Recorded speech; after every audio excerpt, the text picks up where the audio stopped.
नमस्कार, आदाब, सत श्री अकाल, जय भीम, जोहार। मेरा नाम है नवीन कुमार। राहुल गांधी ने हरियाणा चुनाव में कांग्रेस की हार से उबरने के बाद मोदी सरकार पर तीखा हमला बोला है। उन्होंने कहा है कि जम्मू कश्मीर में सुरक्षा शांति कायम करने की उनकी नीतियां फेल हो चुकी हैं। आपको पता ही होगा कि उत्तरी कश्मीर के उरी सेक्टर के गुलमर्ग में 24 अक्टूबर को आतंकियों ने सेना के वाहन पर हमला कर दिया था। इस हमले में सेना के 2 जवान शहीद हो गए थे और 3 जवान घायल हो गए थे। इसके साथ ही 2 पोर्टर भी मारे गए थे। इसी को लेकर लोकसभा में नेता प्रतिपक्ष राहुल गांधी ने एनडीए सरकार पर हमला बोला है। उन्होंने कहा कि एनडीए सरकार की नीतियां सुरक्षा और शांति कायम करने में पूरी तरह फेल है, नाकाम है। सरकार को इस पर जवाबदेही तय करनी चाहिए।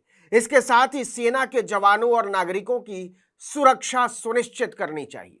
ट्विटर पर एक पोस्ट में उन्होंने सीधे पीएम मोदी और रक्षा मंत्री राजनाथ सिंह को घेरते हुए कहा कि जम्मू कश्मीर के गुलमर्ग में सेना के वाहन पर कायरतापूर्ण हमले में हमारे बहादुर सैनिकों की शहादत की खबर बेहद दुखद है। हमले में 2 पोर्टर की भी जान चली गई। मैं शहीदों को श्रद्धांजलि अर्पित करता हूं और शोक संतप्त परिवारों के प्रति गहरी संवेदना व्यक्त करता हूं।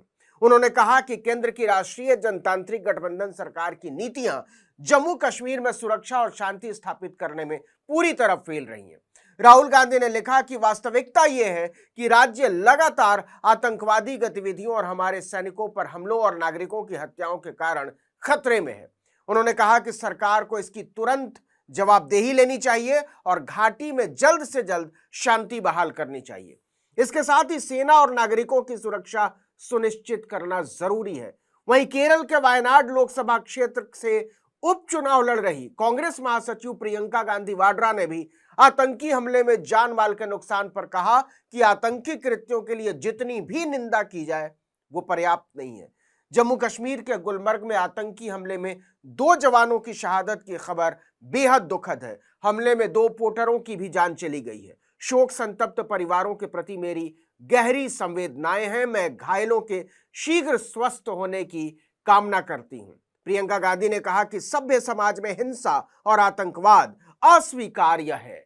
अब देखिए कि जम्मू कश्मीर के मुख्यमंत्री इधर प्रधानमंत्री नरेंद्र मोदी, गृह मंत्री अमित शाह, रक्षा मंत्री से मुलाकात करने के बाद निकल रहे थे और राहुल गांधी मोदी सरकार पर हमला कर रहे थे। आपको बता दें कि 24 अक्टूबर को उमर अब्दुल्ला ने प्रधानमंत्री नरेंद्र मोदी से मुलाकात करके एक प्रस्ताव सौंपा जिसमें केंद्र शासित प्रदेश का राज्य का दर्जा जल्द बहाल करने की मांग की गई है। इस प्रस्ताव को पिछले ही हफ्ते राज्य मंत्रिमंडल ने पास किया है और इस पर उपराज्यपाल मनोज सिन्हा ने भी हस्ताक्षर किए हैं। इसमें केंद्र सरकार से जम्मू कश्मीर का पूर्ण राज्य का दर्जा उसके मूल स्वरूप में बहाल करने का आग्रह किया गया है। आपको पता ही होगा कि जम्मू कश्मीर में 10 सालों के बाद पिछले दिनों हुए विधानसभा चुनाव में अब्दुल्ला की पार्टी नेशनल कॉन्फ्रेंस ने 90 में से 42 सीटें हासिल की हैं।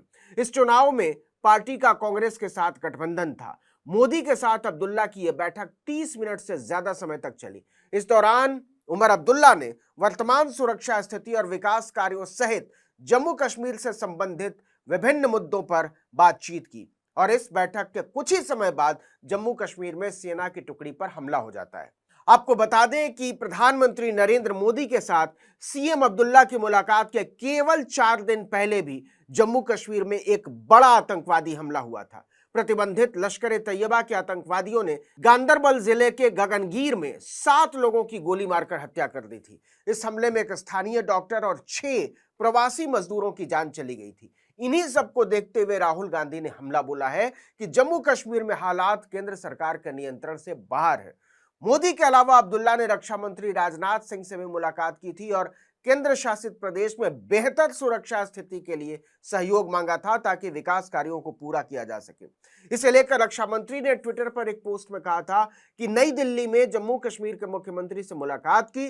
प्रधानमंत्री नरेंद्र मोदी के नेतृत्व में राजग सरकार जम्मू कश्मीर की प्रगति के लिए उनके साथ काम करने को लेकर आशान्वित है।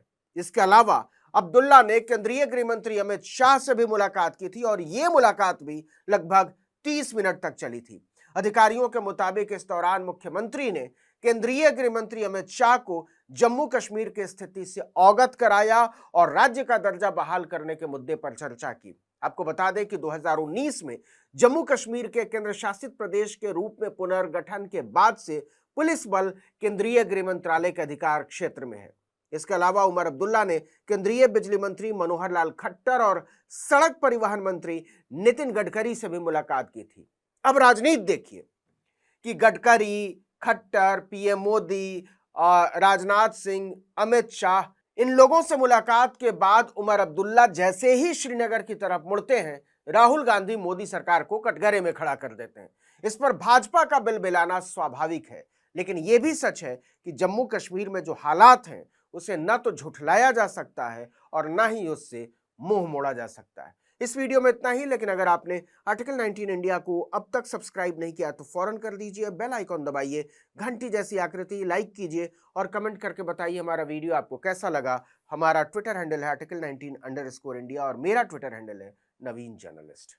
नमस्कार।